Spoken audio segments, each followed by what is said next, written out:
Bueno, compañeros, compañeras, bienvenidos. Gracias por participar, por acercarse a esta actividad en homenaje a Saúl Ubaldini.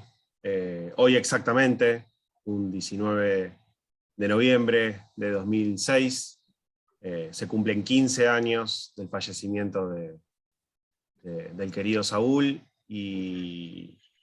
y bueno, quisimos realizar esta actividad porque consideramos que la figura de Saúl condensaba y sintetizaba muchos de los aspectos que gran parte de la militancia del campo popular concibe sobre el rol y la proyección del sindicalismo en la Argentina. Y también la efeméride no la queríamos circunscribir al homenaje por los 15 años de su fallecimiento, por 15 años, el número cerrado, sino también este mes de noviembre, se cumplen 40 años del primer Paz, Pan y Trabajo hacia San Cayetano, ¿no? En Capital Federal.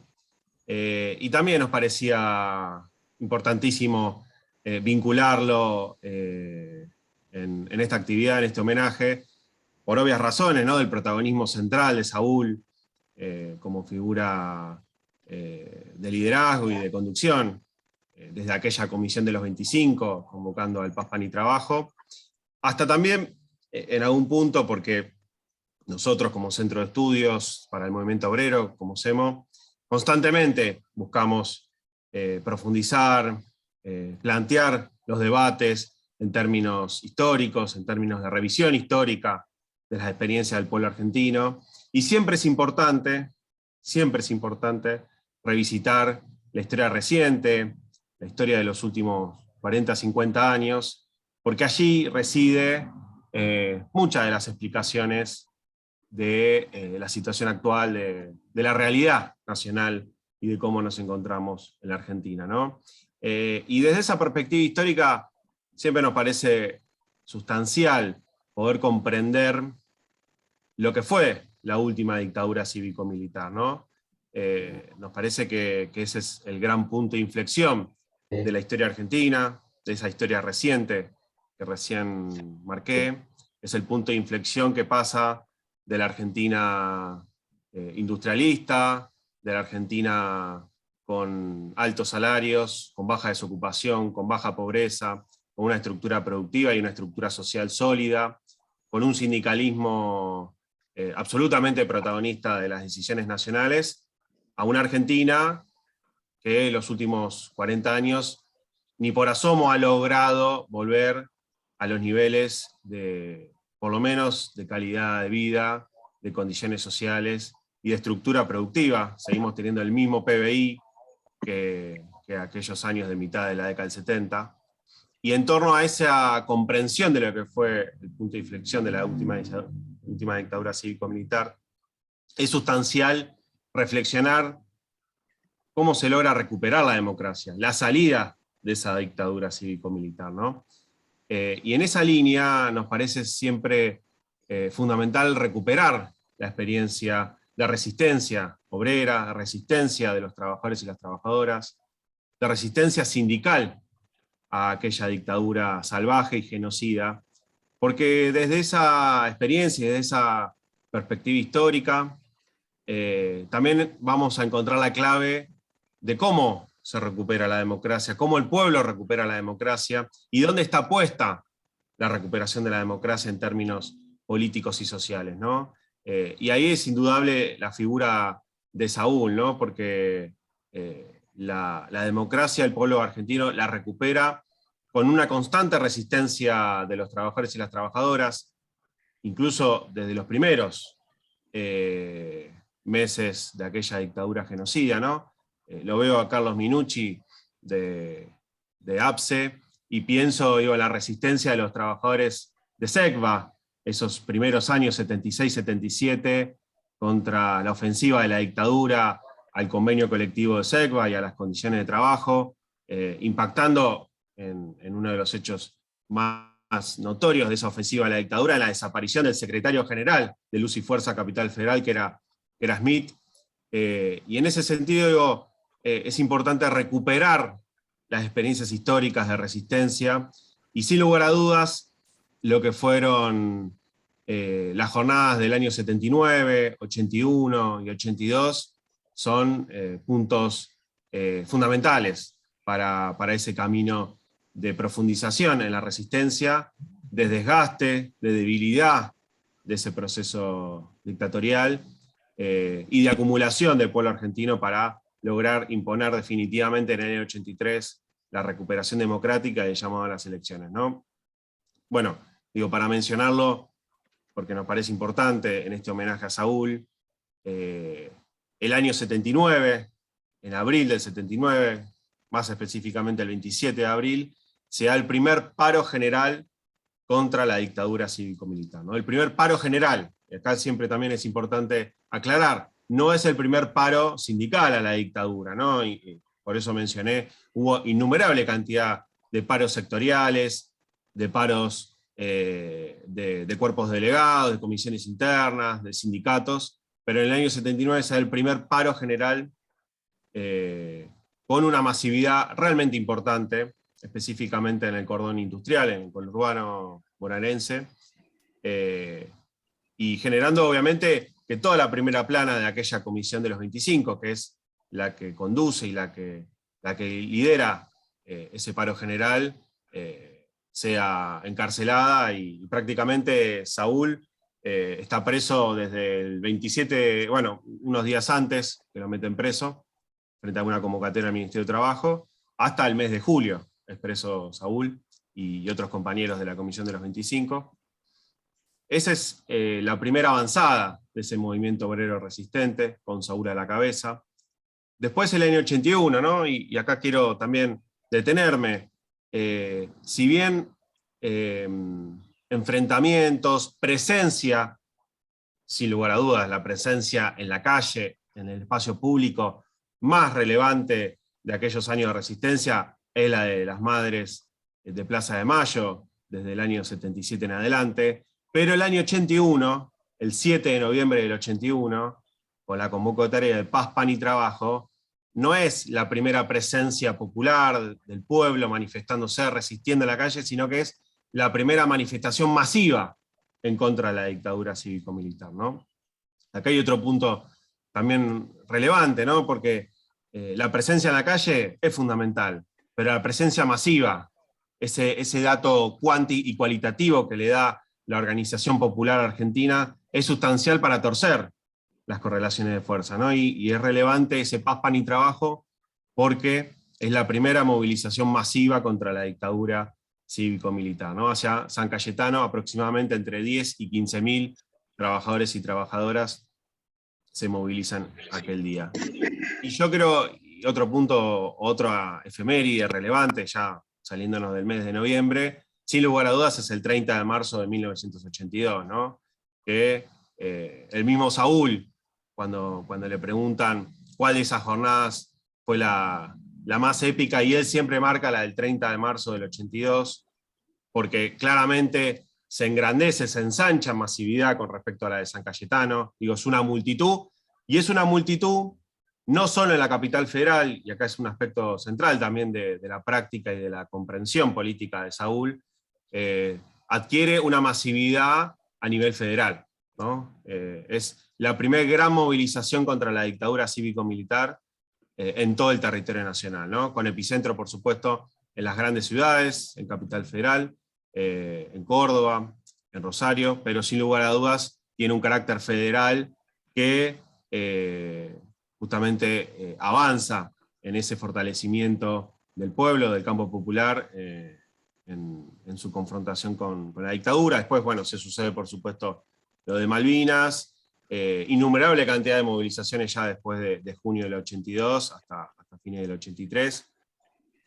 Y bueno, me parecía importante para arrancar esta introducción focalizarme en ese aspecto, ¿no? En la perspectiva histórica, en la revisión de aquellos años, ¿no? Porque uno, cuando piensa nuestra realidad o nuestra identidad, siempre naturalmente uno busca los orígenes del proceso, ¿no? Los orígenes de la constitución de la identidad nacional, o los orígenes de la constitución del Estado Nacional, por mencionar algunos ejemplos. Bueno, yo creo que para pensar la historia reciente, creo que desde el CEMO lo discutimos constantemente, para reflexionar la historia reciente es indudable que hay que ubicarse temporalmente en ese punto de inflexión que fue la dictadura cívico-militar, y cómo el pueblo argentino sale de esa dictadura cívico-militar, ¿no? Y ahí, insisto, la figura de Saúl es indudable para esa reflexión. Por último, en torno de esta introducción, algunos compañeros nos conocen, ¿no? Otros no, como Centro de Estudios. Nosotros desde el Centro de Estudios buscamos constantemente indagar y exponer los permanentes vínculos entre el pensamiento nacional, a nuestro entender el principal marco teórico generado en nuestro país, con la experiencia organizativa y de lucha de nuestra clase trabajadora y el movimiento obrero.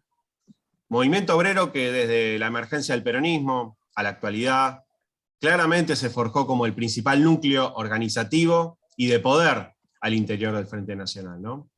Y es nuestro movimiento obrero quien históricamente abrevó del pensamiento nacional para su cuerpo ideológico y manifestar posicionamientos en torno a las cuestiones nacionales y sociales que contenían, pero superaban a su vez, los reclamos y las agendas gremiales y particulares, ¿no? Pero a su vez es el propio movimiento obrero, con una innumerable cantidad de sus dirigentes, a lo largo de los últimos 70 años, sería interminable mencionar a cada uno de los dirigentes relevantes y protagonistas de la historia de nuestro país. Como decía, con una innumerable cantidad de sus dirigentes, quien también ha sido ese movimiento obrero, y que lo sigue siendo, productora de ideas y de conceptos, que enriquecieron también al pensamiento nacional y al Frente Nacional, ¿no? En este sentido, los programas históricos del movimiento obrero han sido un ejemplo notorio, donde observamos esa claridad meridiana para diagnosticar por parte de los trabajadores y las trabajadoras los grandes problemas nacionales y las propuestas populares para aquellas resoluciones, ¿no? Y acá vuelvo a la figura de Saúl, quizás el último gran programa generado por la clase trabajadora y por el movimiento obrero, son los famosos 26 puntos de aquella CGT en el año 86.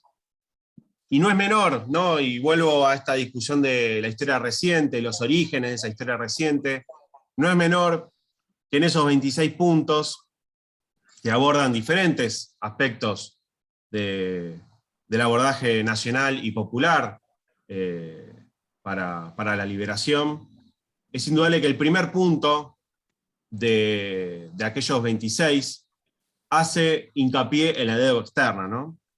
Hace hincapié en la deuda externa, mencionando la necesidad de establecer una moratoria, de someter al Congreso la decisión sobre la naturaleza y legitimidad de la pretendida deuda externa, y formulando a su vez, en el tercer punto del título de deuda externa, no contraer nuevas obligaciones para pagar servicios ni admitir el crecimiento usurario de la pretendida deuda externa por recargo de intereses bancarios, ¿no? Y es plenamente vigente el planteo de aquellos 26 puntos, y me parece sustancial que haya sido una propuesta, un programa generado por la propia clase trabajadora, por el propio movimiento obrero organizado, ¿no? Y para terminar, quiero hacer hincapié en esto, ¿no? De la figura de Saúl, para muchos de nosotros, y creo que para gran parte del movimiento obrero argentino, sigue siendo una referencia, en tanto lo entendemos como un dirigente integral, ¿no? Amado Olmos hablaba del sindicalismo integral, y creemos que Saúl ha sido un dirigente de primera línea en ese concepto, ¿no? De la integralidad. Integralidad donde uno observa, como mencionamos recién, en ese programa de los 26 puntos, hacer inmediatamente hincapié en el gran problema estructural, prácticamente de los 200 años de nuestra región, que es el sometimiento y la dependencia de la deuda, ¿no? Y que lo sigue siendo hoy. Uno vuelca ese programa al día de hoy y es plenamente vigente. porque diagnostica problemas que son estructurales de la dependencia argentina, ¿no?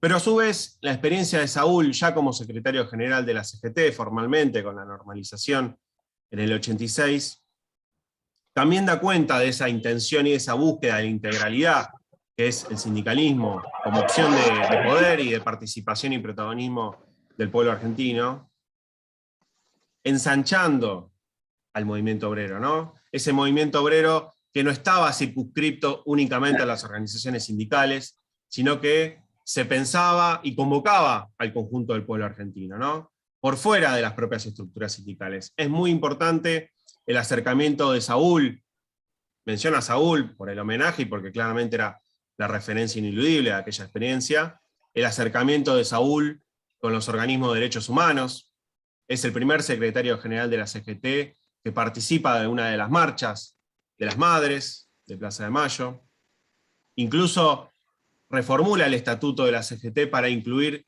un departamento de derechos humanos, con la figura de Pérez, ¿no? No recuerdo mal, de Pérez el camionero. Ricardo Pérez. Tal cual, de Pérez, el dirigente camionero. Insisto, ¿no? Hace ya casi 40 años de esto, es la primera experiencia de una CGT creando un departamento de derechos humanos en aquella Confederación General del Trabajo. A su vez, también, ¿no? Digo, con las discusiones actuales y el protagonismo de las compañeras los últimos años en términos de movilización, en términos de imposición de agenda y en términos de protagonismo al interior del Frente Nacional, Saúl, como dirigente y aquella camada dirigencial, es la primera CGT que crea también un departamento de la mujer en la CGT, aquella experiencia de la CGT del 86 al 90, es la primera CGT que crea un departamento de la mujer, y acá también quiero mencionar, y mi homenaje, que ya no se encuentra con nosotros, la compañera Mari Sánchez, dirigente de CETERA, la primera mujer en el consejo directivo de la CGT, también en ese acercamiento con Saúl y con el ovaldinismo. Un gran apoyo siempre de Saúl a las luchas docentes en aquellos años 80. Voy indagando en esta integralidad, ¿no? Y por último, en esa integralidad que pensamos como movimiento obrero, es indudable que las cuestiones nacionales y las cuestiones sociales siempre tienen que estar abordadas de un modo federal, ¿no? El país es uno y hay que pensarlo en un sentido de unidad, no de fragmentación, no de balcanización ya de por sí de la patria chica, ¿no? Y acá quiero remarcar uno de los grandes logros de Saúl como secretario general en términos orgánicos y también como dirigente integral en términos de esa búsqueda de otro tipo de protagonismo político del movimiento obrero, es la normalización de las delegaciones y subdelegaciones regionales de la CGT, ¿no? Yo les voy a decir una cifra que cuando yo lo revisité me impresionó. Veníamos de la intervención de la CGT, de las estructuras sindicales durante la dictadura, incluso en los primeros años del alfonsinismo, hay grandes problemas también en torno a ese asunto de las normalizaciones. Imagínense, la CGT recién se normaliza en el 86, pero Saúl a la cabeza logra normalizar 62 delegaciones y subdelegaciones en todo el territorio del país. En 23 provincias normaliza delegaciones Saúl Ubaldini, ¿no? Es impresionante la vocación federal y la vocación no solamente en términos ideológicos, sino en términos prácticos, de un fortalecimiento del poder del pueblo argentino y del movimiento obrero desde las provincias hacia el conjunto del país, ¿no? Y como dato final, y siempre me generó mucha empatía, en el año 87, un año después de su asunción formal como secretario general de la CGT, Saúl toma la decisión y se lo indica a todo el Consejo Directivo de la CGT de festejar el 1 de mayo del año 87 en la ciudad de Río Grande, Tierra del Fuego, ¿no? En un gesto simbólico importantísimo. Hacía solo 5 años había sucedido la Guerra de Malvinas, en pleno proceso de desmovilización del sistema político, y en tren de esta opción por el fortalecimiento federal de nuestro movimiento obrero, Saúl decide festejar el 1 de mayo de la clase trabajadora argentina en la ciudad, una de las ciudades más australes de nuestro país. Así que bueno, un poco esta es la introducción. Les agradecemos nuevamente la presencia de todos y todas, y comentarles que tenemos el enorme orgullo de contar con la presencia de 3 compañeros que nos resultan fundamentales para el Frente Nacional actualmente, y para la comprensión de esa importancia y ese protagonismo del movimiento obrero que reclamamos y que sostenemos, que son el compañero Carlos Rodas, secretario general de la bancaria de Salta y secretario general de la CGT Regional Salta; el compañero José Pien, secretario general de la CGT Regional Córdoba; y el compañero Héctor Recalde, bueno, también sumamente conocido por todos y todas, abogado laboralista y ex diputado nacional. Y si no me equivoco, Héctor, y después te daremos la palabra, un compañero de militancia de Saúl, ¿no? Contemporáneo. Y bueno, les agradecemos enormemente la presencia de cada uno de ustedes, y le vamos a dar primero la palabra al compañero Carlos. Buenas tardes a todos y todas. La verdad, Javier, hiciste todo un recorrido, un gran homenaje para Saúl, y que esos 26 puntos siguen vigentes. Estar en esta charla que hace el Centro de Estudio nos enorgullece a los salteños, y con la calidad de quienes están en esta mesa. Pero digo que siguen vigentes porque el movimiento obrero, desde el advenimiento, desde que se terminó este golpe cívico-militar, tuvimos un país cíclico donde el neoliberalismo, ese capitalismo salvaje, se turnaba, nos endeudaba a todo el país, y volvíamos el movimiento popular para poder salvar lo que se podía. Y hoy estamos en una situación de crisis donde evidentemente sumaba a la pandemia posterior a lo que fue el horror del gobierno de Mauricio Macri.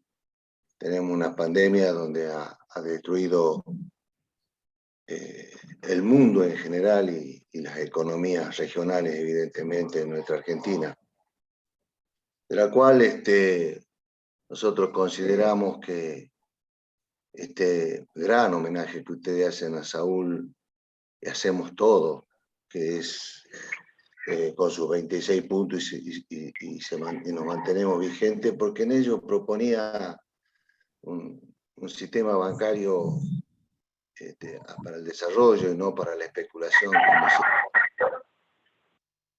La verdad que esta especulación ha enriquecido a unos pocos en detrimento de todo el pueblo, de que los que defendemos la dirigencia gremial. Proponía también la reformulación del sistema tributario, que lo venimos reclamando desde hace tiempo, donde los que más ganan, que paguen más. Y tenemos que ser los trabajadores el pilar de una parte importante donde se sostienen la economía, con un impuesto que se aplica sobre el salario, que tiene carácter alimentario, es injusto. Cuando tienen que poner los que más tienen, parecería que nosotros somos los malos de las películas. Nosotros tenemos en nuestra región o en nuestra provincia situaciones graves en el tema de derechos laborales, porque partimos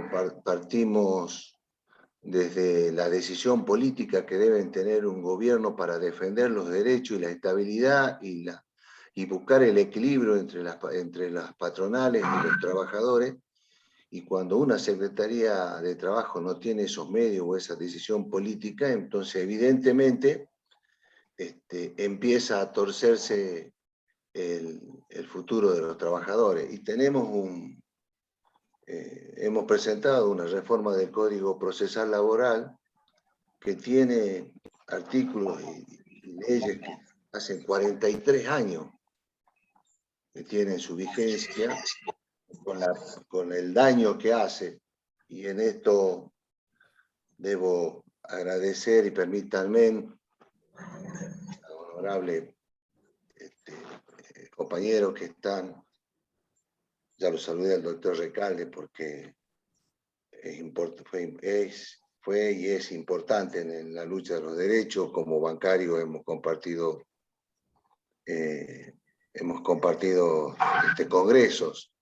Pero acá en Salta también he tenido la suerte en estos 10 meses que me toca conducir la CGT por la decisión de 102 gremios, 84 confederados y 20 con inscripción solamente, la contribución de gente que fueron secretario general de la CGT en Salta, como don Normando Arciena, que fue diputado nacional, la contribución desinteresada del doctor Santos Jacinto Dávalo, de la doctora Martínez Garro, que fue también exiliada en ese tiempo y hoy es una gran precursora del derecho ambiental, y de don Armando Caro Figueroa, me parece que les puede sonar muy conocido, quien realmente no solamente hemos empezado con la capacitación como un medio importante de inicio hacia los nuevos jóvenes que se inician en el gremialismo para fortalecer el movimiento obrero, y también de este norte argentino y del norte grande que alguna vez se dijo, y que se deben tomar medidas en donde por encima de lo que representamos, tanto los empresarios como los gobiernos debemos confluir en una mesa para que se produzca este cambio donde lisa y llanamente, para no entrar en términos técnicos, provoca y provocó, mejor dicho, y hemos heredado el hambre, y se profundizó el hambre. Un país tan rico y un norte donde la minería, hoy el litio, el biocombustible, el gas, el petróleo, donde siempre se dijo que venían grandes inversores, pero porque el petróleo salía naturalmente, no invirtieron nada en posterior y dejaron grandes zonas en el norte sumido en la desesperación, en el hambre. Y son temas que nosotros debemos abarcar para empezar en la capacitación a construir un movimiento obrero fuerte, que sea lo que el último gran líder que tuvimos, que fue Saúl Ubaldini, podamos tomar esos ejemplos y podamos reconstruir el tejido social que nos. Así que hemos presentado proyectos en lo que hace a la producción, en donde vienen e invierten, pero también el movimiento obrero debe exigir en qué condiciones están nuestros trabajadores, que cuando entran a una mina se invisibilizan esas familias desde la seguridad social que se abandonó en los gobiernos anteriores y que se profundizaron con esta pandemia, y se invisibiliza el futuro de lo que nosotros representamos, que son los jóvenes. Entonces, se ha presentado un proyecto para este norte grande, para nuestra provincia, donde evidentemente nuestro actual gobierno de la provincia no es de la orientación nacional y popular, y tendrán que entender, pesar de que nosotros somos muy afecto al diálogo, que debemos pensar en el pueblo en general, sin distinción de colores, y el movimiento obrero está preparado para ser partícipe de ello. En esto, y entrando ya en lo nacional, celebro la unidad de la CGT, pero tendría que también tener la CGT el mismo espíritu que tuvo Saúl Ubaldini, y que debemos dar la participación a las regionales, que las regionales no solamente estamos pintadas. Entonces, si no entendemos en el movimiento obrero que entre todos debemos, codo a codo, enfrentar esta difícil situación que le toca a nuestro gobierno, que nuestro gobierno también tiene que, como lo hizo, reconocer errores, pero errores de lo que se hereda y de lo que uno quiere salir rápidamente. Es el movimiento obrero que debe dar ese ejemplo a lo largo y a lo ancho del país, dando la participación a nivel nacional a todas las regionales para hacer un trabajo como estos 26 puntos, que nosotros estamos haciendo un homenaje, pero que tendría que ser, no digo el látigo, pero que tendría que ser el norte que debe entender todos los dirigentes. Si hubo una unidad, les demos el contenido. Y ese contenido lo hacemos entre todos. Y creo que tenemos profesionales del derecho, no lo quiero volver a repetir con el doctor Recalde, pero tantos en tantas provincias que generan un valor agregado, pero es el movimiento obrero que debe dar el puntapié inicial de esa unión, porque si no, la tendencia a equivocarse es mayor. La desigualdad entre las regiones es bastante comprometedora, porque en nuestra Salta y en nuestro norte la desigualdad es tremenda y el hambre es mucho más. Siempre decíamos algo que quizás suene un poco fuera de lugar. Estamos para defender los derechos. Decían, la gente del juicio. Y si respetaban por lo menos el 30% de las leyes, capaz que no había tanto juicio. Si los gobiernos tomaran las decisiones en función de lo que prometieron y le dan la participación a todos los sectores y no dividirlo entre patronales y representantes, capaz que también bajamos en esa industria. Lo que no podemos permitir es que nos bajen los derechos que están consagrados en defensa de todos los trabajadores. Y eso, cuando nos agarran en forma dispersa al movimiento obrero, comienzan todas las desigualdades. Por eso celebro nuevamente celebro la unidad de la Confederación General del Trabajo, pero le pongo una arista. Le debemos dar el sentido federal que le dio Saúl Ubaldini al crear las regionales en todo el país, al crear los 26 puntos que hoy parecen hasta vigentes, porque paz, pan y trabajo, le aumentemos el techo, lo que están pasando. Tenemos trabajadores, un porcentaje enorme, creo que la provincia que más está profundizada en la desigualdad, y tenemos aquellos que han sido expulsados a la informalidad, los que han sido expulsados a los bolsones de pobreza y a la indigencia, que también son trabajadores, pero que no tienen ni siquiera las mínimas condiciones de vida. Estoy hablando del agua y estoy hablando de cloaca.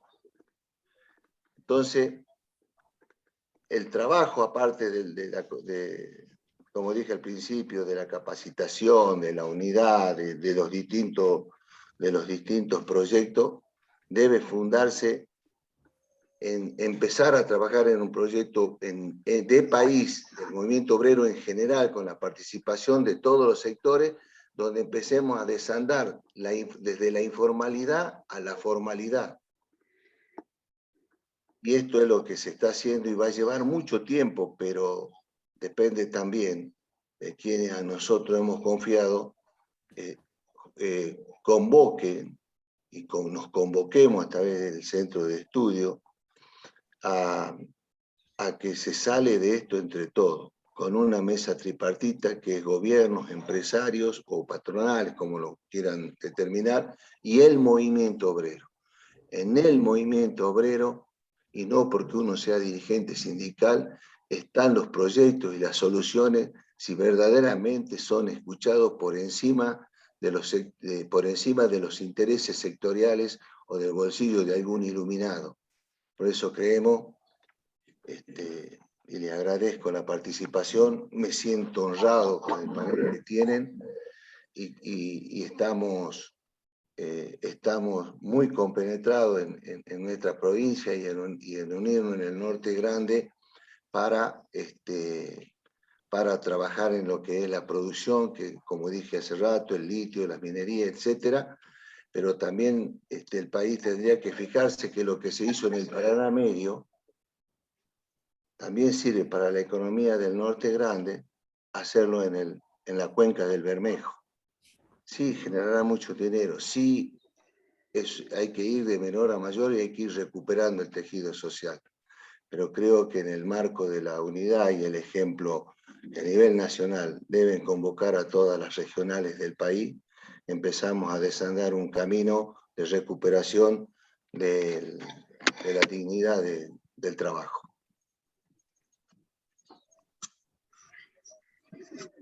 Muchísimas gracias, Carlos. Un aplauso para Carlos. Te agradecemos enormemente, digo, más allá de tu agradecimiento, en verdad es el nuestro. Es un orgullo, sinceramente, para quienes estamos en la capital federal, justamente, poder contar con la presencia de Carlos y de José, que son los reales protagonistas del movimiento obrero, ¿no? Porque en esta comprensión de un movimiento obrero no federal como consigna, sino como lo decíamos, ¿no? Como integración de la clase trabajadora en su conjunto. Y quiero remarcar algo que dijo Carlos que me quedó, que debe ser una bandera, ¿no?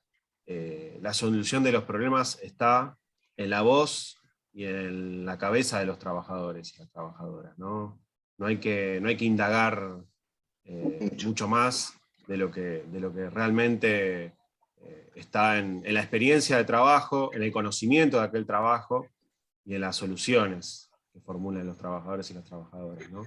Así que, bueno, quiero remarcar esa frase y bueno, ahora le pasamos la palabra a José Piem. Antes agradecer, porque los estuve viendo entre los participantes, hay una gran cantidad de compañeros y compañeras que son dirigentes en sus respectivos gremios, gremios de la CGT, gremios de la CTA, incluso hay delegados, delegadas, activistas sindicales. Lo remarcamos porque siempre para nosotros es importante también hacer hincapié que el movimiento obrero no solamente son sus dirigentes, sino todo ese gran mundo de participación y protagonismo que nace desde el activista en el lugar de trabajo, pasando por sus delegados, delegadas, la comisión interna, los cuadros intermedios, los dirigentes. En ese sentido quiero agradecer la gran cantidad de presencia de tanta militancia sindical. Así que bueno, le pasamos la palabra y te agradecemos, José, que es secretario general de la CGT Regional Córdoba. Bueno, buenas tardes a todos y a todas. Obviamente, en primer lugar, el agradecimiento por la convocatoria y la invitación.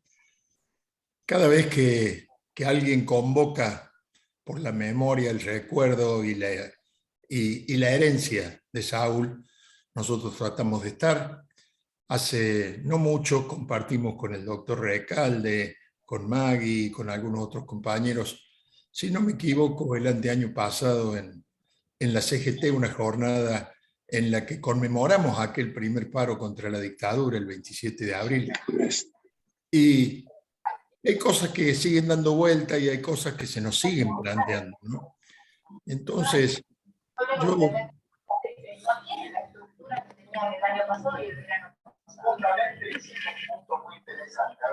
Compañeros, le pedimos por favor que silencien sus micrófonos. Decía que lo primero que a nosotros se nos plantea como sinónimo, y yo creo que generalizado, uno dice Saúl Ubaldini y ¿cuál es la palabra que surge? Coherencia. Coherencia creo que es la palabra que todos encontramos para significarlo a Saúl, ¿no? Miren, escuchaba atentamente al compañero Rodas, de paso lo saludo especial y fraternalmente desde Córdoba. Y también a todos los compañeros que están conectados, veo que hay un montón de nuestra ciudad, de nuestra provincia, de mi propio gremio, de gremios de la CGT de Córdoba. Pero pensaba yo en dos o tres cosas respecto de Saúl. Primero, y en esto me ha dado el pie el compañero Rodas, ¿no? No solo fue el último secretario general, el primero y el último, que impulsó la normalización de las delegaciones regionales. Fue el último que convocó a un comité central confederal fuera de la capital federal. Después de él no hubo ninguno. Y en capital federal hubo contados con los dedos. Y estoy hablando de por lo menos los últimos 10, 15 años. Entonces esta referencia que a veces parece lacrimógena, no los del interior que lloran porque los de Buenos Aires, no es así. Es, creo, una expresión auténtica, tal cual la planteó Carlos, de un anhelo de que las delegaciones regionales, que somos delegaciones, que nos reconocemos delegaciones dentro del movimiento obrero organizado, por lo menos tengamos algún nivel de participación reclamado incansablemente, ¿no? Nosotros venimos de participar también en el Congreso de Unificación de la CGT, de Unidad.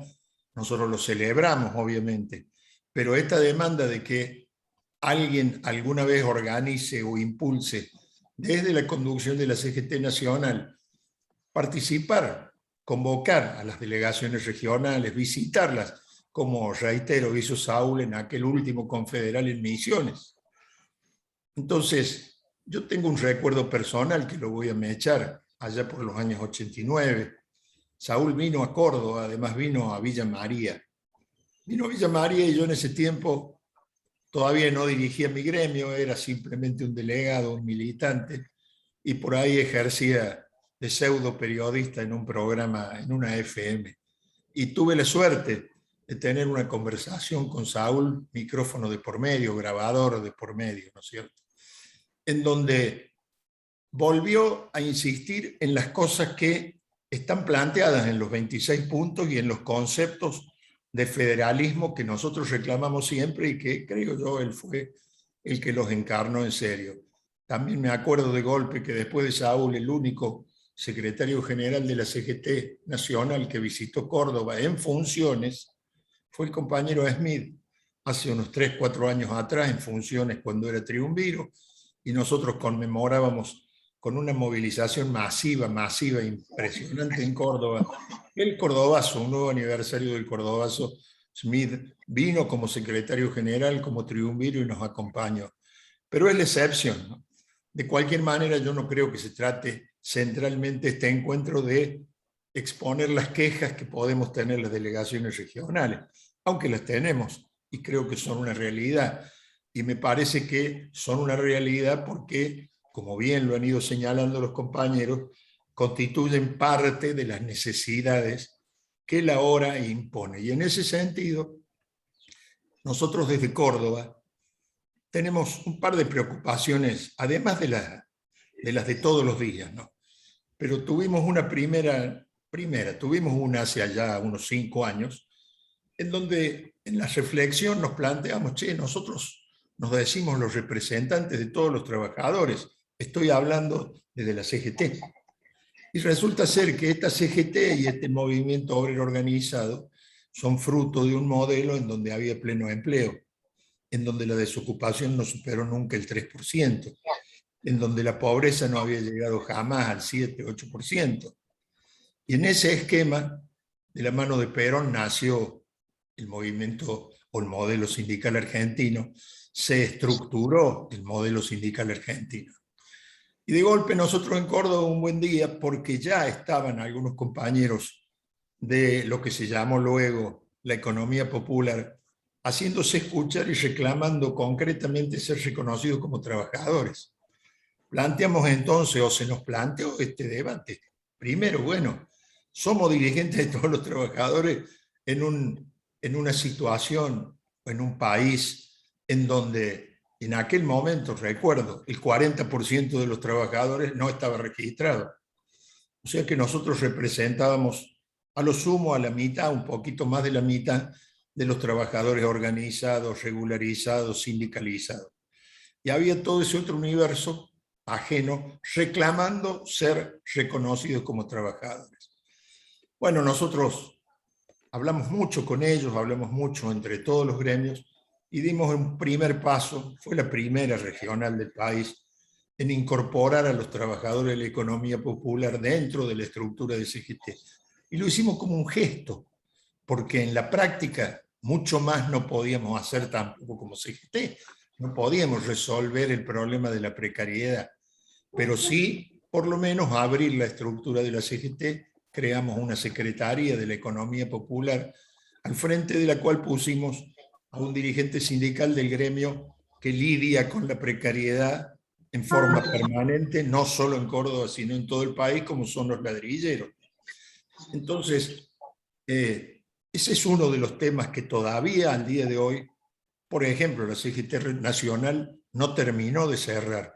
Se ha hablado, se ha opinado públicamente, pero en los hechos concretos me parece que todavía, salvo algunas regionales, porque después algunas siguieron el camino que nosotros habíamos señalado, los han incorporado formalmente, pero me parece que no están todavía incorporados en la estructura nacional de la CGT. La otra cuestión que en Córdoba meneamos bastante es un poco lo de la memoria con verdad, decimos nosotros.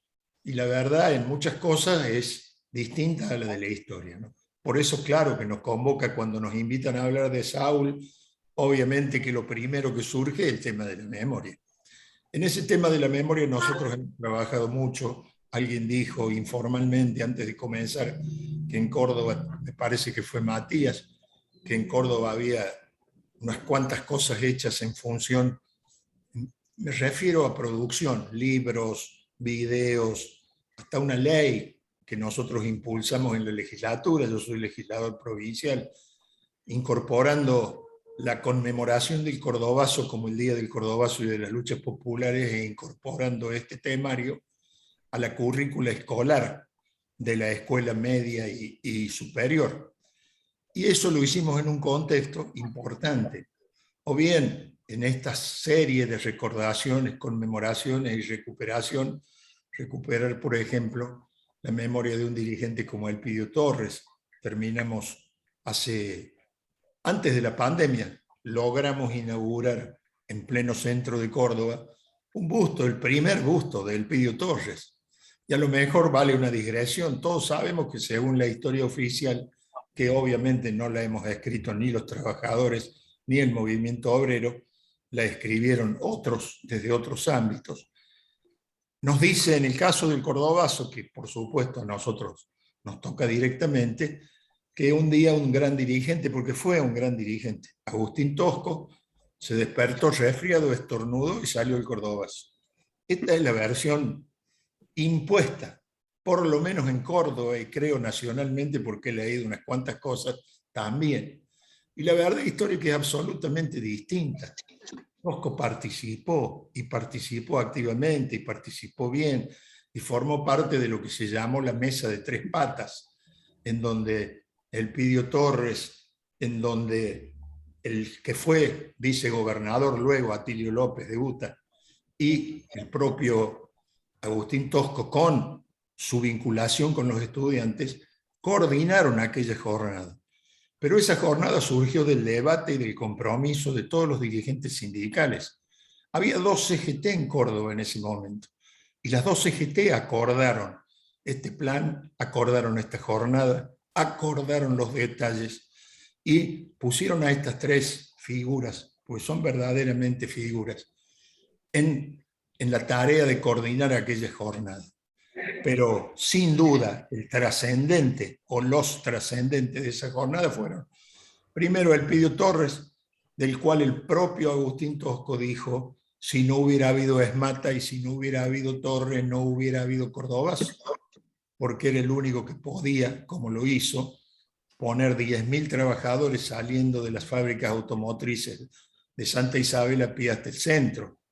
Y el otro, nuestro querido ex vicegobernador, secretario general de UTA de ese momento, que tuvo la visión, digamos así, estratégica o práctica, de por primera vez en Córdoba, de decretar un paro de transporte, sosteniendo previamente o a partir de media mañana aquella decisión del paro activo que las dos CGT habían tomado. Pero no me quiero ir mucho porque no es el motivo de hoy conmemorar el Cordobazo, pero sí tal vez un poco hablar de la memoria, ¿no? En esa perspectiva, nosotros creemos que hoy tenemos un debate central. Este debate central que nosotros nos planteamos en aquel momento frente a los trabajadores de la economía popular. Tenemos un país, un pueblo, que cuando se conformó el modelo sindical tenía menos del 3% de desocupación, tenía pleno empleo, tenía los salarios más importantes, yo calculo que de los últimos 50, 60, 70 años. No había marginalidad, no había trabajadores de la economía popular, y en ese sentido la organización que Perón le dio al movimiento obrero obviamente era el sostén de ese modelo. El modelo cambió, la realidad cambió, triunfó en gran medida, creo yo, y asumo la responsabilidad de decir algunas cosas que por ahí no sé si están tan probadas, pero el avance del capitalismo mundial concentrado, expresado en la precarización creciente, en la pobreza creciente, en las formas precarias de contratación. Miren, nosotros aquí en Córdoba es un tema que debatimos permanentemente. Yo soy un hombre del Estado, yo soy secretario general del Sindicato de Empleados Públicos. Bueno, en nuestra provincia, los empleados estatales, o en el mundo de los empleados estatales, cuando yo entré a mi gremio, el 100% de los trabajadores eran permanentes, blanqueados permanentemente, con estabilidad, con carrera administrativa. Hoy en día, en Córdoba, en el Estado, no menos del 30% de los trabajadores ya son precarios, y con formas más o menos precarias. Hay contratados que no van a pasar a planta si no hay una decisión política de hacerlo, y nada indica que haya esa decisión política. Hay un uso ya indiscriminado del monotributo como una forma de pago, sobre todo a los contratados. Hay una persistencia en una forma tremenda, que son las becas, los becarios. Hay en el Estado Provincial de Córdoba alrededor de 2.000, 2.500 becarios hoy.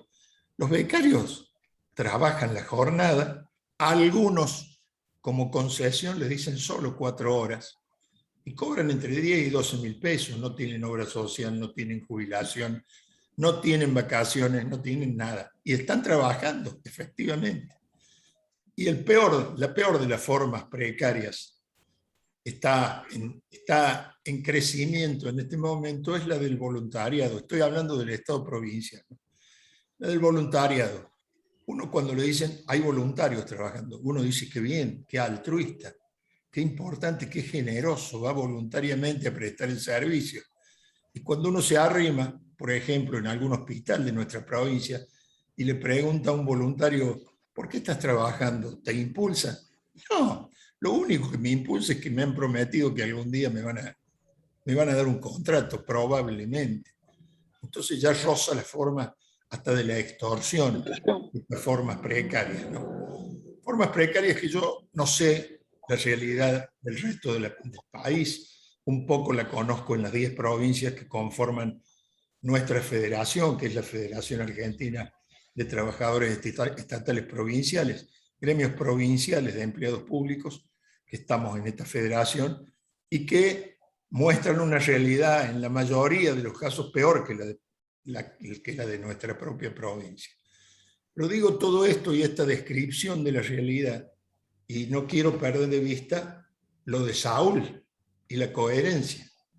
Y entonces nosotros no sé cómo vamos a encontrar el camino que Saúl encontró en ese contexto, en esa realidad que era tan dura como la describiste en el comienzo de esta charla, la realidad de la dictadura y después de la salida o del comienzo de la salida de la dictadura con toda la secuela que había dejado esta, ¿no?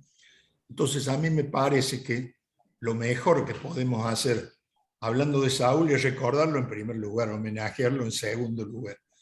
En tercer lugar, bien se dijo, tener los 26 puntos a mano, leerlos a menudo, impulsarlos.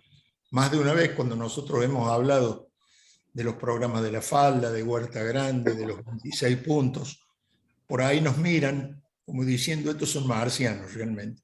Son marcianos porque no tienen ni idea de la realidad de hoy, ¿no? Y es cierto que la realidad de hoy es tan distinta que nos obliga a buscar cuál es el camino y cuál es la forma, y en este sentido recurrir a Saúl nos parece que por lo menos en términos de coherencia es un aporte que seguramente nos va a venir bien a todos, ¿no?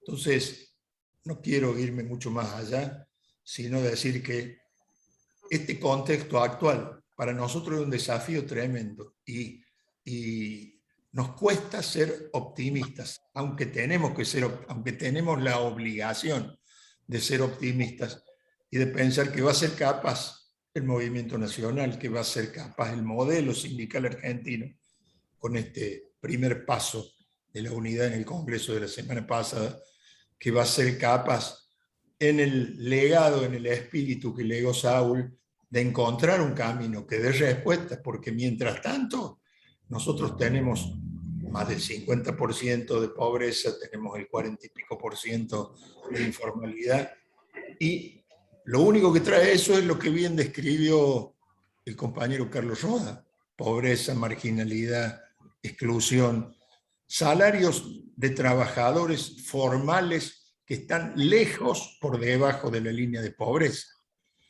Obviamente que estas son responsabilidades en definitiva de la política. Tampoco, aunque nosotros no dejamos de hacerlo nunca, tampoco, no sé, podemos plantear como aporte, me parece a mí, aunque lo levantemos como reivindicación, aquella participación del 33% que Perón había planteado para los dirigentes sindicales en los cargos legislativos y en los cargos ejecutivos. Obviamente cuando uno mira eso es una antigüedad. Nosotros en Córdoba, en la legislatura provincial, incluso dentro del bloque de la mayoría del gobierno provincial, yo formo parte de ese, los legisladores de extracción sindical, sobre 50 que tiene el bloque, somos 3. Y estamos festejando porque en el periodo anterior fuimos 2. Entonces, obviamente, nosotros no perdemos oportunidad de decir Perón lo que decía era el 33%. Pero sabemos que esta realidad, como se ha desarrollado, como se ha impuesto, incluso desde gobiernos que se han expresado como peronistas, es una realidad en la que esa expresión del 33% está simplemente como para la memoria nostálgica, digamos así. Pero voy a tratar de ser ordenado porque yo tengo una tendencia fuerte a irme por cualquier lado. Decir esto, frente a esta realidad de desocupación, de precarización, de pobreza creciente, de falta de trabajo decente, como lo dice la OIT de vez en cuando, frente a esta realidad de salarios de incluso los trabajadores docentes bajo las líneas de pobreza y de miseria, frente a todo eso, todavía nos queda, primero, la decisión y la voluntad. Segundo, nos quedan las herramientas, algunas de las cuales nos dio Saúl. Nos queda obviamente la coherencia de Saúl para que nosotros no bajemos los brazos. Porque en este cuadro, en muchos casos, hasta sería lógico que los dirigentes dijeran, che, bueno, nosotros no podemos cambiar esta realidad por nosotros mismos. Y por eso también coincido con Carlos en que hay que buscar los ámbitos en los que con participación efectiva y real podamos encarar definitivamente todos estos problemas y lo que en definitiva también es como el norte y el objetivo que nosotros tenemos, que nuestro país vuelva a ser un país justo, vuelva a ser un país libre y vuelva a ser un país soberano en serio. Les agradezco la invitación y la participación.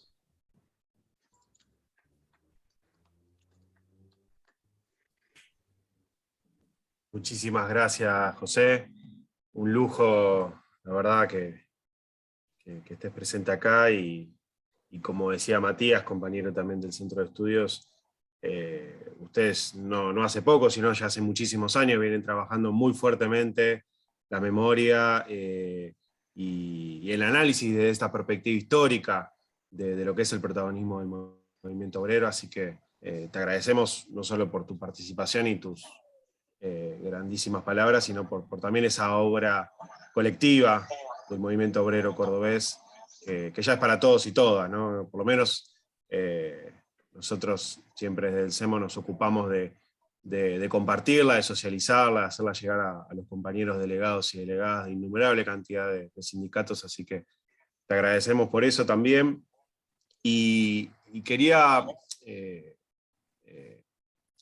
hacer hincapié en un concepto que vos planteaste en tu actual experiencia como secretario general, con la figura de esta Secretaría de la Economía Popular. Y digo, si uno hiciese algo que un historiador no debería hacer, pero es traspolar a un Saúl en esta coyuntura, sin lugar a dudas, yo creo que Saúl estaría preocupado y ocupándose por cómo integrar al movimiento obrero, a las estructuras sindicales, a ese 50% que hoy no estaba contemplado en el empleo formal, ¿no? Y creo que en ese sentido, Saúl, y vuelvo al concepto de la integralidad, ¿no?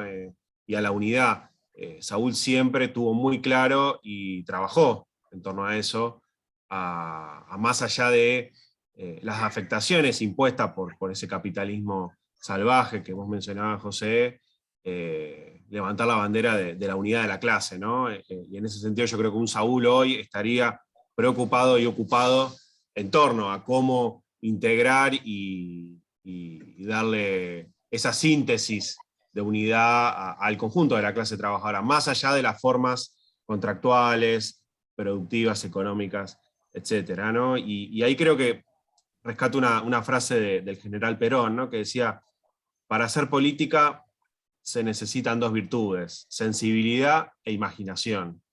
Y creo que si algo tuvo Saúl era sensibilidad e imaginación para transformar su época, ¿no? Así que bueno, quería enlazar eso que dijo José excelentemente y aprovecho ya ahora sí para pasarle la palabra a Héctor Recalde. Así que bueno, antes de pasarte la palabra, agradecerte también enormemente tu presencia y bueno, te pasamos la palabra.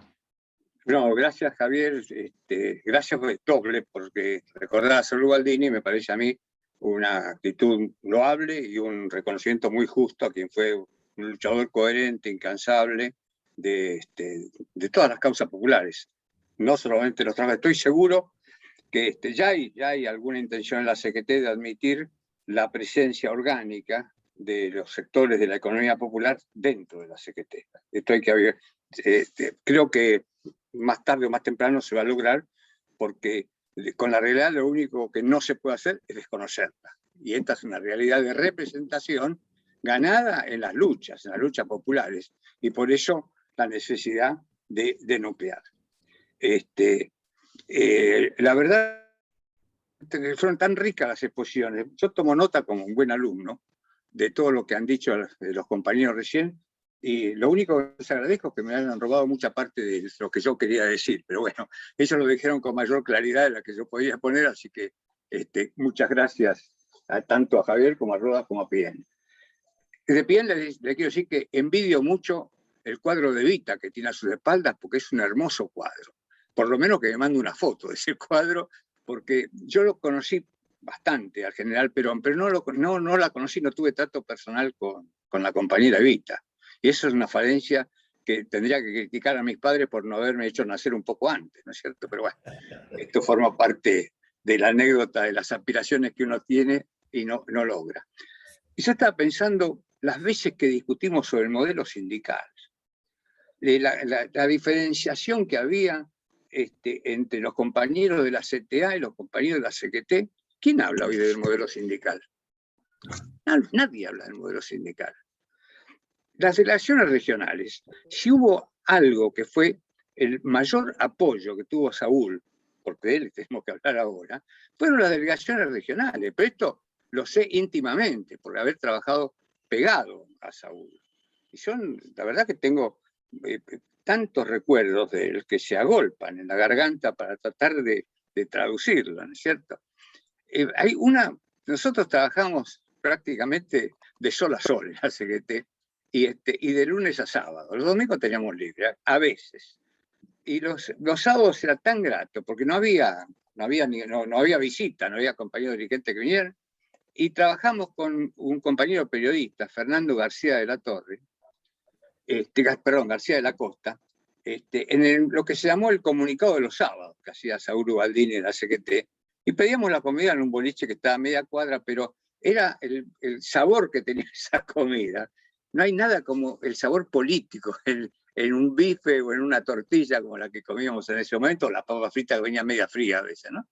Pero esa comunión con Saúl, la verdad que, y no fue durante un rato, fue durante muchísimos años. E incluso cuando él termina su segundo mandato como diputado nacional, lo continúo yo. Y la sensación que yo tenía es continuar en la Cámara de Diputados lo que había hecho Saúl en sus mandatos. Y realmente, además, muchas pasiones nos unían, el tango también. Era un gran bailarín de tango, Saúl, cosa que yo le envidiaba, ¿no? Pero lo fundamental me parece a mí, ustedes lo han nombrado varias veces, es la coherencia que tuvo. La coherencia de Saúl, porque ceder a las tentaciones en un mundo tan complicado como es el movimiento obrero, con todas las cosas, los matices, diferenciadores que hay, etcétera, etcétera. Y yo estaba pensando, si uno puede sacar algunas conclusiones, tal vez sea lo contraindicado, como decías vos recién, Javier, es que sería ahistórico decir a partir de esto, pero yo lo voy a hacer porque la verdad que no soy politólogo, entonces no tengo las limitaciones de esa disciplina. Pero quería señalar algunas cosas en el medio, lo que pasó históricamente, que está un poco olvidado, y tiene que ver con las luchas populares. Y tal vez después de la dictadura cívico-militar, la primera lucha popular fue el decreto 385 del año 77. Cuento de qué se trata. Yo tengo memoria de quinalero, por eso los números me salen así a boca de jarro. Fue el decreto que hizo caducar todas las fichas de afiliación a los sindicatos. Todas. De repente los sindicatos se quedaron sin afiliados. Veamos la época, ¿no? Veamos la época. Fue a principios del 77, eso, el decreto 385. Miedo, terror, persecuciones, torturas, secuestros, exilios. Mucho miedo vivía la sociedad en eso. Ustedes son más jóvenes, pero en aquel momento, no voy a dar datos personales, pero había mucho miedo entre los compañeros. Que de repente los trabajadores tengan que tener una actitud activa para decir, yo quiero afiliarme a mi sindicato, era como invitar a la persecución. Bueno, el padrón posterior fue superior al preexistente. Por eso, con la inteligencia del movimiento obrero se lo llamó el decreto plebiscito. Fíjense cómo una actitud que pasa tal vez desapercibida. Espero que los historiadores la tomen en cuenta, porque para mí fue muy trascendente. Son esos episodios que hacen que uno recupere la fe en la militancia, en que hay que seguir la lucha, etc. Son los ejemplos que dan los compañeros. Y no en aquel momento, hoy día pasa lo mismo. Cuando, a pesar de los golpes que nos han dado las urnas, seguimos militando y seguimos cantando la marcha y tratamos de insistir y hablar con las compañeras y los compañeros, porque nos parece difícil lo que está sucediendo numéricamente en las elecciones. Eso obliga a una introspectiva, a ver qué nos falta. También nos falta Ubaldini. Nos falta Ubaldini, tal vez. Y lo digo con mucho respeto a los compañeros dirigentes, sindicales, pero el carisma que tenía Saúl es difícil de contagiar. Eso se nace con ese carisma. Y Saúl lo tenía. Saúl lo tenía. Yo recuerdo cuando quisimos participar junto con Saúl políticamente y armamos un partido político, pero no teníamos ningún recurso, no teníamos elementos. En la provincia de Buenos Aires Saúl era candidato a gobernador y a primer diputado, yo era el segundo diputado, en el 91. Nos presentamos en 129 distritos que serían, nos presentamos en 46, y mal controlado y mal fiscalizado y sin recursos, bueno, pero no nos han vencido en ese momento, no nos vencieron. Saúl siguió peleando, siguió luchando, y uno diría, ¿qué estaría haciendo ahora Saúl? Y Saúl estaría planteando por encima de la reivindicación. ¿Por qué no? ¿Por qué el movimiento obrero no pelea hoy día? Y si estuviera Saúl, seguro que lo haría, por la disminución de la jornada de trabajo, por ejemplo.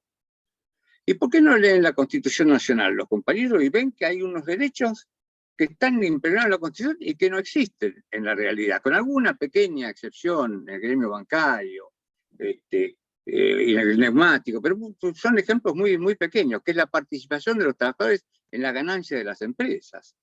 ¿Por qué no? Y cuando hablo de la reducción de la jornada, yo diría, ¿se acuerdan que Pugliese decía, les hablé con el corazón y me contestaron con el bolsillo? Bueno, estuve investigando a ver qué efectos puede tener la reducción de la jornada. Y tiene dos efectos. Aumenta la productividad y disminuye los accidentes de trabajo. Yo diría que hasta es de sentido común. Si las compañeras y los compañeros trabajan un poco menos, no llegan al cansancio final que proclive a que aumenten los accidentes de trabajo. Y a los empresarios le hablo con el bolsillo, digo, ojo, menos accidentes, menor costo laboral. Seguramente. Y en este momento, ¿cuántas manifestaciones hay para repudiar los avances que quieren hacer hoy día sobre los derechos de los trabajadores? Por ejemplo, quieren eliminar las indemnizaciones por despido. Y eso sería una herramienta, una bandera de batalla que Saúl la estaría utilizando. Y cuando hablo de Saúl también recuerdo muchísimos dirigentes. Recién estaban hablando ustedes y yo me acordaba de Agustín Tosco. Ideológicamente no tenemos nada que ver con Agustín Tosco, pero le digo a los compañeros cordobeses, el nombre que tiene la avenida de circunvalación de Córdoba es precisamente el de Agustín Tosco, y fue un proyecto mío. ¿Por qué no al compañero que no es peronista, que está en otra ideología, pero que combate con coherencia por los trabajadores como fue Tosco, por qué no reconocérselo? ¿Por qué no se sigue reivindicando otras figuras como Ongaro, por ejemplo? Es decir, bueno, hablamos de recorrer, sería muy injusto porque seguramente voy a omitir muchos nombres de compañeras y compañeros que lucharon y que hoy ya no están entre nosotros. De los que están vivos, bueno, es otra cosa. Las luchas de Saúl Ubaldini en el MTA, por ejemplo, el Movimiento de Trabajadores Argentinos, junto con Moyano y con Palacios. Las luchas que dieron contra, digamos, contra la flexibilización laboral, contra el menemismo, que en aquel momento, acuérdense, Menem había dicho, si hubiera dicho lo que iba a hacer, no me hubieran votado. Pero bueno, en agosto lo votamos, después ya nunca más. Y la lucha la dieron los compañeros dirigentes sindicales, fundamentalmente, y esencialmente en el Movimiento de Trabajadores Argentinos. Por eso, cuando uno recuerda esas cosas, las marchas San Cayetano, lo que pasó, ¿te recuerdan cómo las cosas que nos hicieron? El ataque a Modar, después de una manifestación, yo estoy convencido que no hubo una investigación, pero creo que ahí hubo, desde nuestras propias filas, nació tal vez el ataque a Modar. Sería terrible eso, porque sería casi fuego amigo. Uno puede tener divergencias y las hay, y son muy respetables los que piensan distinto, y no porque tenemos que enojarnos con el que piensa distinto, pero todo con un límite. La austeridad de Saúl. Saúl vivía en la terraza de Azopardo 802 cuando se recuperó Azopardo. Y tenía una piecita en la terraza con una cama. Era muy corpulento, Saúl. La cama era de plaza y media. Y no les quiero contar cómo y además la inteligencia y la picardía de Saúl. Saúl se levantaba muy temprano y leía los diarios, leía todos los diarios. Después caían los compañeros a informarle las noticias y lo que pasaba, y lo miraba como si no supiera nada. Él ya había leído todo, pero incluso quería confrontar a ver si habían leído bien. Y después nos reíamos con algunas anécdotas. Para mí era un hermano. Para mí era un hermano. Yo lo seguía asesorando cuando él era diputado y tuve el privilegio de continuar su lucha, porque él termina su mandato y empiezo uno de los míos, uno de mis primeros mandatos. Entonces, hacerle un homenaje a Saúl me parece que tan elemental, e insisto, el protagonismo que tienen para Saúl, tuvieron las delegaciones regionales, fue el verdadero apoyo que tuvo a Saúl, no los sindicatos en general. No sé si por envidia o por qué sería, pero realmente las delegaciones regionales lo hablaban.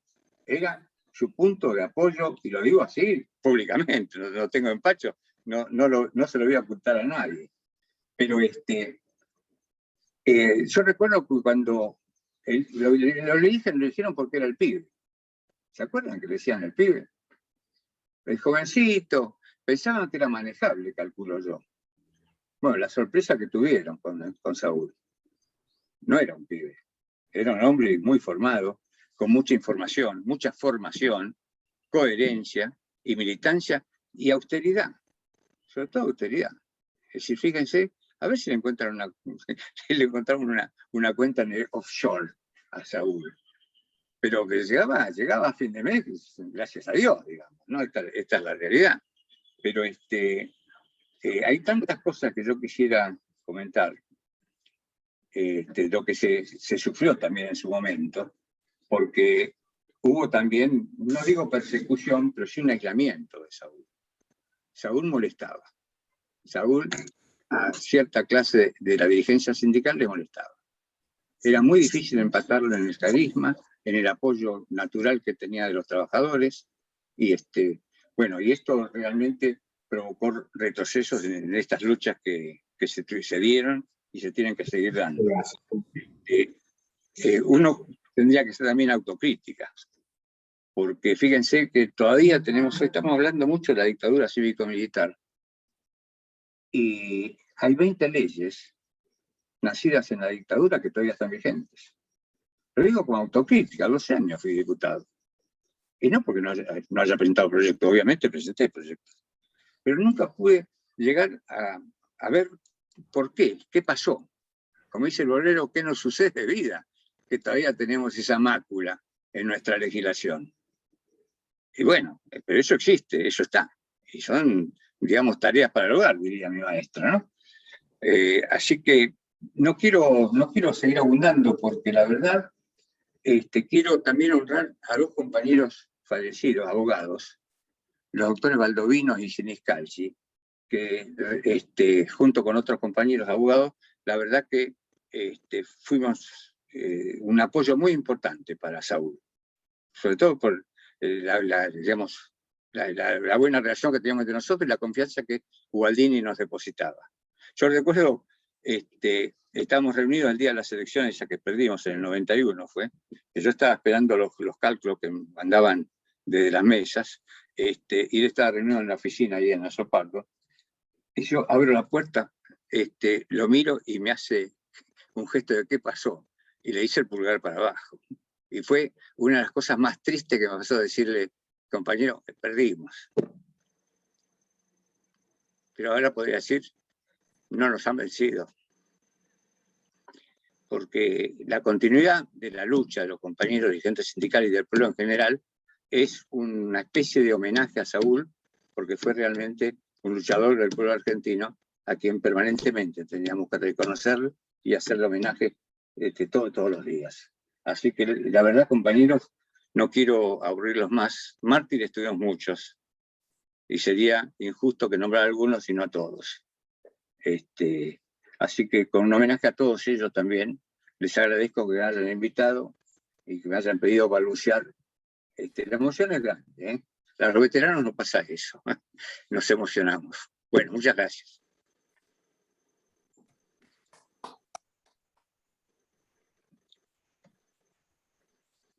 Muchísimas gracias, Héctor.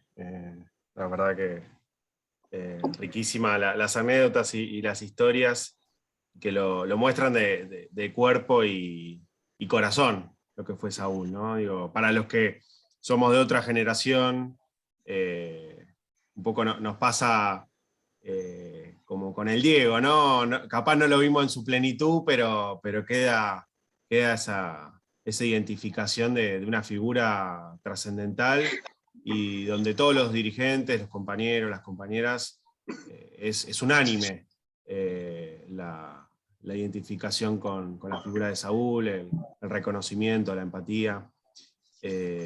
Así que muchísimas gracias, Héctor.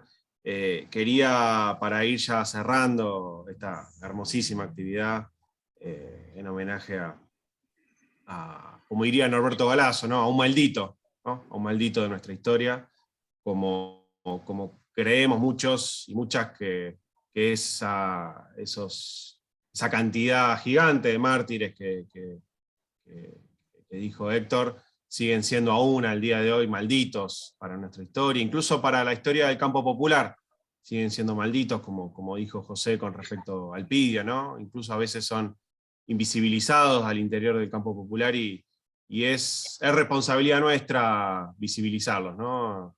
Dejar de que sean malditos y que sean justamente nuestros exponentes como historia del pueblo argentino. Quería cerrar con una frase de Saúl, para ya concluir esta actividad. Antes de eso, como dato, ¿no? Porque Héctor hizo mucho hincapié en quizás el basamento de la acumulación de poder de Saúl fueron las regionales, y teniendo a José y a Carlos, Saúl normaliza 7 delegaciones en Córdoba y 3 en Salta, ¿no? Insisto, y lo dijo José y Carlos muy claramente, ¿no? No hubo ni antes ni después un proceso tan enfocado en la normalización, y digo, bueno, teniendo a estos compañeros, en estas 2 provincias, 10 delegaciones normalizó Saúl, ¿no? Y no era, como insistimos, no era solamente una normalización formal o legal, ¿no? Una normalización estrictamente política y con proyección, ¿no? Así que bueno, cierro con una frase de Saúl, justamente en esa fecha que mencioné, en el festejo, en el homenaje, en el acto del 1 de mayo del año 87, que ellos se traslada, todo el Consejo Directivo, se traslada a la ciudad de Río Grande, en Tierra del Fuego, y él cierra el acto diciendo: frente a la crisis a que se ven sometidos los trabajadores como resultado de un sistema económico de neto corte dependiente, causando graves deterioros a las posibilidades de nuestro país, es el pueblo, solamente el pueblo, el que se encuentra capacitado para restituir a la nación su identidad de soberano. Los paliativos que nos pueden brindar no nos harán perder el tiempo ni nos desviarán de nuestros objetivos. La Argentina, su acervo, sus riquezas y su futuro pertenecen al pueblo, y este pueblo habrá de reconquistar al país para la dignidad, la soberanía, la libertad, la justicia y la memoria de sus auténticos héroes. Muchísimas gracias, compañeros y compañeras. Un gustazo contar con todos y todas, y nos vemos la próxima. Un fuerte aplauso también. Gracias, Javier. Gracias, Héctor, gracias, José, y gracias, Carlos. Y quería añadir que casi me pongo cuando Alfonsín le dijo que era un mantequita y llorón. Saúl le contestó: llorar es un sentimiento, mentir es un pecado. Bueno, yo casi lloro hoy, así que tiene la coherencia con Saúl. Bueno, gracias, compañeros. Gracias, abrazo, Héctor. abrazo, compañeros. Un gran abrazo para todos. Un gustazo. Gracias, un abrazo a todos. Felicitaciones a los expositores. Muy bueno. Abrazo, compañeros y compañeras. Abrazo, compañeros. A todos los compañeros presentes, que no los veo, pero algunos sí los vi. También un abrazo. A unos compañeros químicos. Y a unos cuantos más. Bueno. Saúl. Muy bien, voy a ejercer el derecho